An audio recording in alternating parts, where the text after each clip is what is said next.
So this is the history till 1659. This is your complete history of England till 59.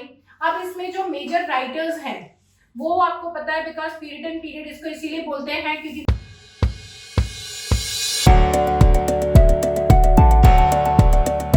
Hi students, so today again we are on the same topic of British literature.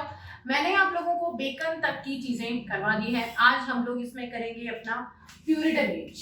We are starting with the Puritan age as we have already completed 3 ages of British literature. मैं फिर से आप लोगों को remind करवा देती हूँ.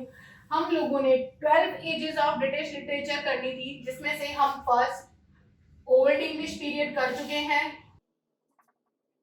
That is 449 to 1340. दो पार्ट में है ये. Anglo Saxon, Anglo Norman.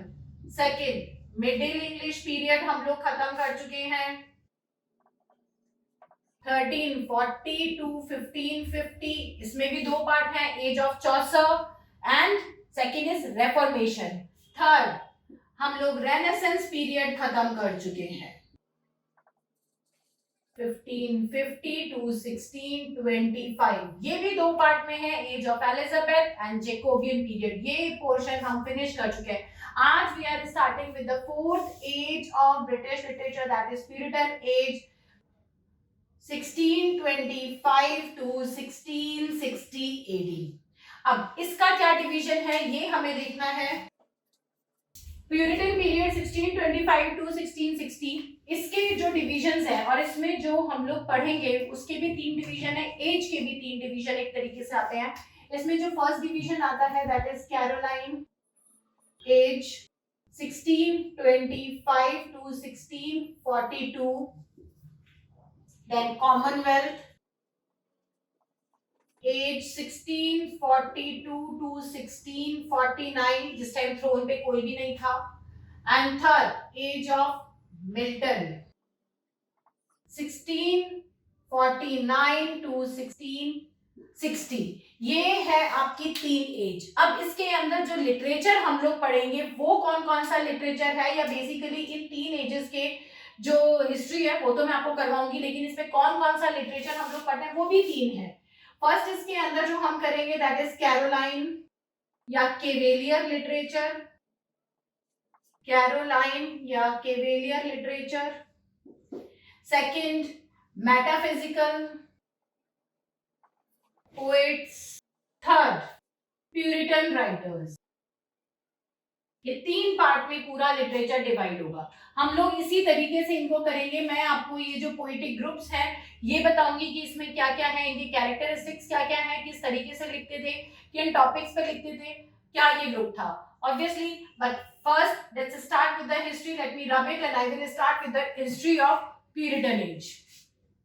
इसके हिस्टोरिकल इवेंट्स को देखते हैं तो 1625 इज द फर्स्ट इवेंट. 1625 में क्या हुआ था, James one died and his first son Charles I came on throne of England. He became the king and that is why this period is called as Cavalier या Caroline period. After that there are much things were not there. कुछ बहुत ज़्यादा events वगैरह नहीं हुए because इसने कुछ बहुत ज़्यादा चीज़ें लिखी नहीं थी, बहुत ज़्यादा चीज़ें करी नहीं थी. तो यहाँ पे सीधा सा हम लोग 1642 पे ही आ जाएंगे. 1642 Puritan revolt was at peak. All the entertainment in the city was banned. Basically, what kind of entertainment was banned? What exactly has happened? All the theaters were closed. And Globe Theatre, which is related to Shakespeare. So to show the agitation toward the entertainment, Globe Theatre was burned to show the agitation. अपना गुस्सा, अपना agitation, अपना विद्रोह show करने के लिए इन्होंने globe theatre को आग ही लगा दी थी. बाकी सारे थिएटर को क्लोज कर दिया गया था 42 में. This is a very very major event. After that the case was already there. And दूसरा इवेंट जो यहाँ पे आता है which is very major and the political one, that Charles one was removed from the throne of England, and the case against him was put into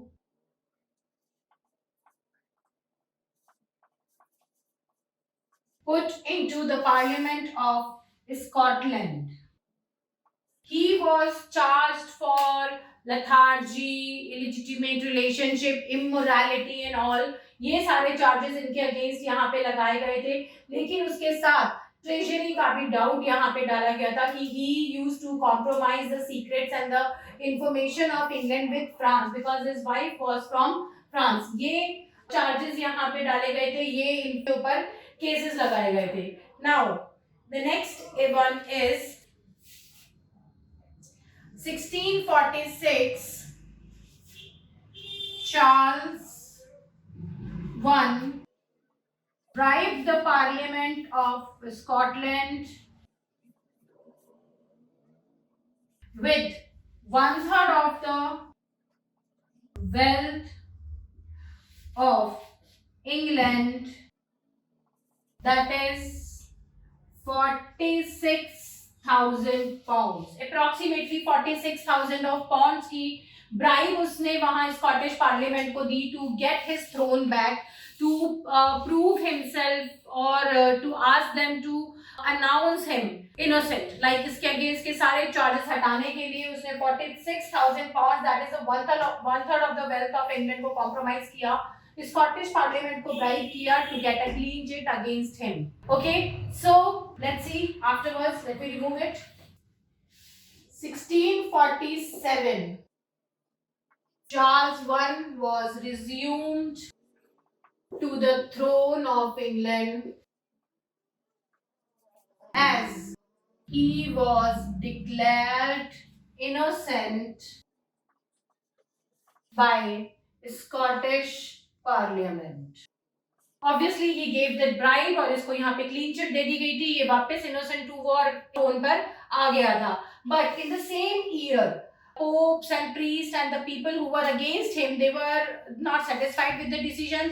They again make a list of the charges against him and he was questioned. In the same year, you can say that in the same year he was questioned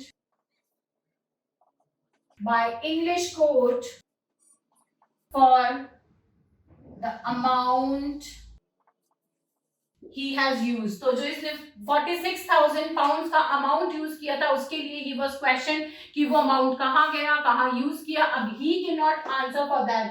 Obviously इसने ये तो बोला नहीं मैंने Scottish parliament को दिया था.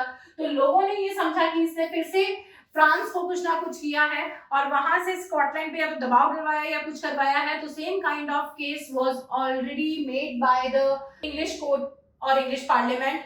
And then next in 1648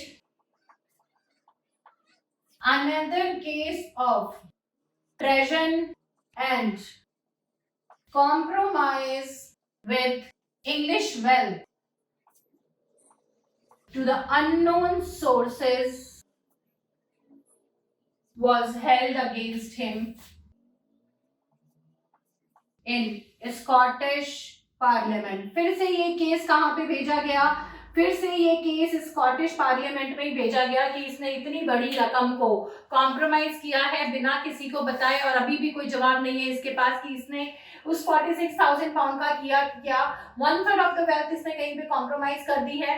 treasury करता है, लोगों यहाँ की इंफॉर्मेशन को वहां करता है. He is not a faithful king और हम इसे यहाँ नहीं चाहते. अब उसने वो वेल्थ किसको दी थी, स्कॉटिश पार्लियामेंट को. ऑब्वियसली स्कॉटिश पार्लियामेंट क्या कहेगी, वो इसको नोटिस भेजेगी कि भाई ठीक है तुम्हें जवाब देना पड़ेगा. और वो खुद भी नहीं चाहते कि ये जवाब दे क्योंकि वो वेल्थ किसको दी है, स्कॉटिश पार्लियामेंट को.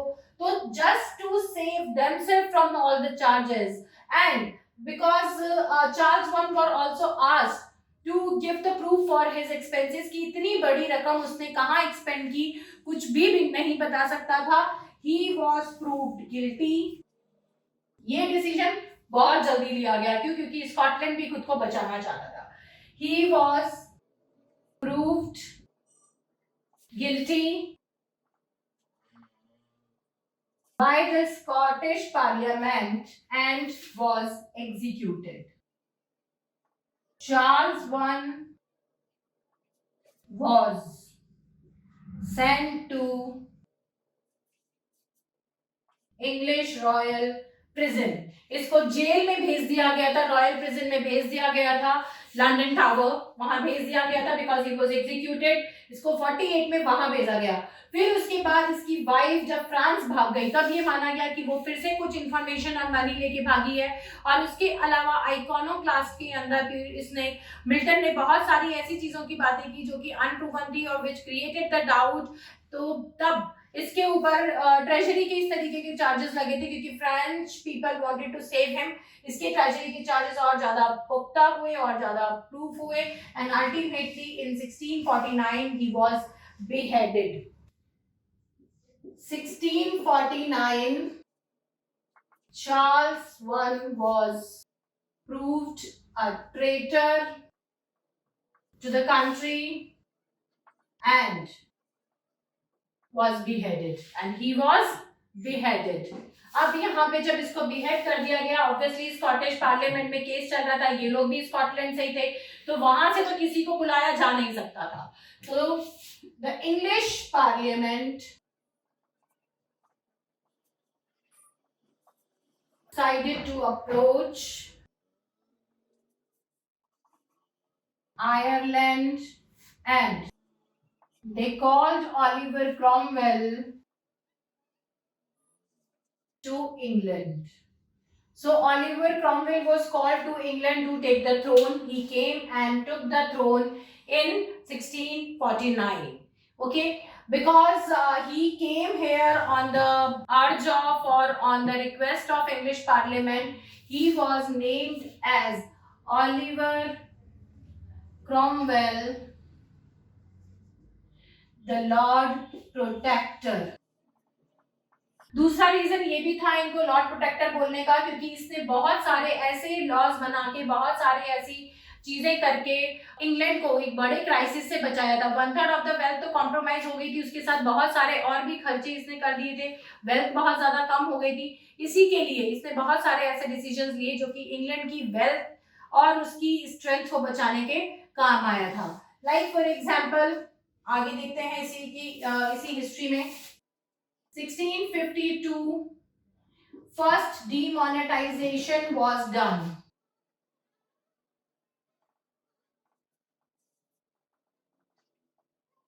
इंग्लिश हिस्ट्री में फर्स्ट डीमोनेटाइजेशन हुआ था, मतलब कि करेंसी चेंज की गई, गोल्ड एंड सिल्वर की करेंसी को आयरन और ब्रॉन्ज की करेंसी के अंदर चेंज किया गया।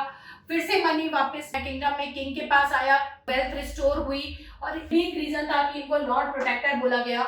आफ्टर सम टाइम वापस करेंसी फ्लो में आ गई थी, लेकिन फॉर अ टाइम बीइंग लोगों की सिक्योरिटी के लिए, उनकी सेफ्टी के लिए, आर्मी को पे करने के लिए, खुद की वेल्थ को स्ट्रॉन्ग रखने के लिए, फॉर एनी इमरजेंसी इसने ये स्टेप उठाया और फर्स्ट डीमोनेटाइजेशन 1652 में किया गया। बेसिकली इट्स नॉट 52 बट 51 के अंदर फर्स्ट डीमोनेटाइजेशन इन्होंने किया था, क्योंकि इनको और कोई रास्ता नजर नहीं आया था। ठीक है, देन इसके बाद आता है 1654। बट हाँ, इससे पहले एक चीज और, 1654 से पहले because of this demonetization it was called as the iron government.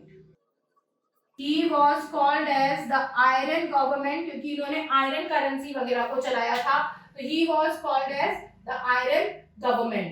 Now next 1654 first Bank of England was established. First bank of England बना था, जिसके अंदर लोग अपने पैसे जमा कर सकते थे, जितने भी बिजनेसमैन थे वो वहां से लोनिंग वगैरह का काम कर सकते थे। इंटरेस्ट की बात यहाँ पे की गई, so that the commerce can grow. Okay, इन्होंने बैंक बनाया। Then 1658 Cromwell got affected by flu and died. His son Richard came on throne. But he was a short-lived king. He just took the place of his father, but was not much interested in ruling England. And in a short time period, he also got affected by flu and decides to leave England because, according to him, there is something which is not accepting both of us. His father died with the same thing, flu, और इसको भी flu हो जाता है, तो इसको लगता है कि शायद कोई हमें मारने की ही कोशिश कर रहा है. तो he decides to leave the throne in next year. And Charles too took the advantage of it and he declares a war, but he said, I don't want to take a war, I'm already returning back to Ireland. So he returned back to Ireland and 59 में ही Charles too यहाँ पे आ गए थे और 1660 में he was restored to the throne, that is उनका coronation किया गया था. तो हम 1660 को restoration year मानते हैं. So this is the history till 1659. This is your complete history of England till 59. अब इसमें जो मेजर राइटर्स हैं वो आपको पता है, बिकॉज प्यूरिटन पीरियड इसको इसीलिए बोलते हैं क्योंकि मेजर राइटर इसके अंदर मिल्टन है. और मिल्टन के अलावा जो हम देखेंगे वो आपके मेटाफिजिकल पोएट्स, कैरोलाइन पोएट्स का जो ग्रुप है वो इसमें आएगा. सो मिल्टन को हमें मेजरली इसमें करना है. और मिल्टन के साथ जो छोटे छोटे प्यूरिटन राइटर है लाइक सैमुअल बटलर हो गए, जॉन लॉक हो गए, यहाँ पे जो फिलॉसफी एंड साइकोलॉजी के अंदर आते हैं, उसके अलावा जॉन बनियन रिलीजियस राइटर, और इसके अलावा जो भी छोटे मोटे और राइटर्स होंगे उन्हें भी हम देखेंगे. ठीक है. So for today this is the history of your Puritan period. Stay blessed and bye bye. Stay tuned. I will come soon with the other poetic groups and major writers of the year. Bye.